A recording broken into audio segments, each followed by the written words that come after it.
Hello, I'm Tom with Norse. I'm here in Vernon, British Columbia. Let me show you around this new Volvo A40J. One of the most obvious things that we'll see from the beginning is the new styling. So we have a new hood, so we don't have the grille anymore. On the previous models, they had the grille that would fold down. Now the hood is just one assembly that raises together. There's a switch right here on the side, which is much easier to get to, and we don't have to have the ignition on any longer to raise the hood. When we press the switch, it'll bring the night switch on and the hood will raise. The steps will be revealed at the front of the truck when they just fold down nice and easy, and the access all around the engine is great. There's a whole lot of serviceability from ground level. A lot of thought went into the design of these units where all of the filters are nice and easy to get to at ground level. So looking under the hood, we have these filters that are easy to access at ground level. We have a new filter head for the fuel filters and the engine oil filters with a different type of filter. These filter heads now will have an electric fuel priming pump inside there, so we don't have to pump the plunger anymore. We just press and hold this button for 60 seconds and we'll prime the fuel system right up. Also, there's under-hood lighting under the hood, so when the operator is doing your daily checks, you've got good lighting around the machine.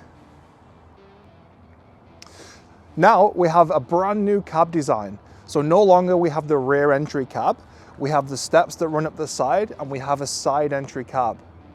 For safety, Volvo have installed a camera on the left side so that we haven't lost any visibility at the rear. We can still see if anybody is approaching using the camera. The new cab is a modular design. It's designed to be removed easily within a couple of hours, so if there are any repairs or maintenance that have to be done under the cab, it's much faster, much easier, and much safer. Because we have the new cab design, we actually have a new hydraulic tank. It serves the same purpose, but it's thinner and taller. We have much more real estate back here because we have moved the brake accumulators. We have all this space here where nothing can get damaged. They've moved it somewhere else in the machine. Right now we're on the left side of the machine. We've climbed up onto the access platform to get into the cab. Right here we have a tie-off point on the left side. We actually have one on the right side as well, so if we need to tie off, we can. On our left side platform, we have a storage box as well, so we can store any of our tooling, grease guns, drain tubes, any of those components that you need to keep out of the way. At the front of the machine now, in the front of the cab, we actually have a service access as well. So all those points that were difficult to get to, for example, the expansion tank or refilling the washer fluid reservoir, are all right here in the front of the cab. This is also where we would check our transmission fluid level as well. Although the machine comes with a reversing camera, we actually have these markers here on the mud flaps too. These are designed so that if you're sitting in the operator's seat and your mirrors and seat are adjusted correctly, this will line up with the rear tire. So if you're dumping into a hopper or off of the edge of something, you can have an easy visual without relying on cameras. The latest Volvo trucks have got a slightly updated tailgate. So instead of having the camlock style tailgate bearing, we actually just have 4 bolts on either side of the machine, so it can be quickly and easily removed, which makes the machine far more versatile for your application, and you can quickly add or remove the tailgate depending on what you're doing with it. Looking at the back of the machine, we can see a lot of the things we saw in the last generation. So we still have work lights, reversing camera, reverse alarm. One new feature on this machine is that we have a centralized greasing area. So there are 4 grease nipplers right here that are central, and they'll run grease all the way to the top of the hoist cylinders, and if you have it, the bearing for the tailgate, which means we no longer have those short grease whips that would frequently break, and then you would have to get a step and try and climb up there and grease it, get dirty. Not anymore, we can just grease it right here at the back. We're on the right hand side of the machine now. And right here behind this panel is where we're going to see the batteries. If we need to access the batteries, it's done really easily. Just above, you would climb up the side entrance with 3 points of contact, and you can get right on top of the batteries by just removing a small hatch. On the right side of the machine, just below our batteries, we have the new electric service center. Within the electric service center, we can actually remotely boost and charge our batteries. We have a lockout, tag out switch as well if we need to lock our machine out during maintenance and repairs. We have the option to install a NATO connector and options here for switches to operate our fuel heating and our battery warmer. There is a button right here which is a command to override the boot down sequence and power the machine down faster if we're not using the machine. Depending on the size of the machine, we can actually spec the machine with different suspension configurations. If you have an A25 and 30, it's going to come with GHS, which is gas hydraulic suspension on the tractor unit, and on the rear you're going to have a conventional bogie beam setup. If you go A35 through A45, you have a choice to go between hydraulic suspension and rubber suspension. So hydraulic suspension is hydraulic accumulators, a hydraulic pump, and hydraulic cylinders on the tractor unit only, but rubber conventional bogie beams on the back. If you choose rubber suspension, that's going to have rubber blocks and shock absorbers on the tractor unit and conventional bogie beams at the back. If you choose an A50 model, that's going to come with full suspension. That's a whole hydraulic setup on every axle with the hydraulic pump, cylinders, accumulators. An A60 model is going to come with hydraulic suspension. So that's hydraulic on the front only and conventional bogie beams on the trailer unit.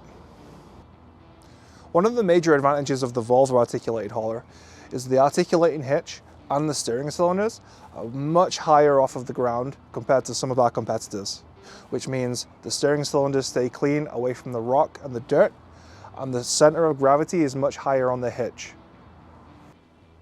Let's take a look at the layout of this new cab design. Right here beside me, we have a compartment which is used to be a refrigerator or a food warmer. There's a switch right here we can activate to be a cooler or a heater, which will heat this cabinet, keep my drinks cold or my lunch warm. Right here is my parking brake switch, and beside that is my dump lever. On the side of my dump lever, we have our load and dump brake button. Beside that, we have our new shift lever. Slightly different design to the previous generation. We just push this forwards or back to engage drive and reverse. And if we need neutral, there's a switch right on the side. And we can limit our gear changing using the plus and minus switches right on the side of our gear changing lever. There is a button right here which will lock a gear in. It's my shift interlock. So if I'm loaded and driving up a hill, it will lock it low gear in and prevent any gear hunting happening. There's a bank of switches right here. This one being my automatic traction control or my longitudinal diff locks.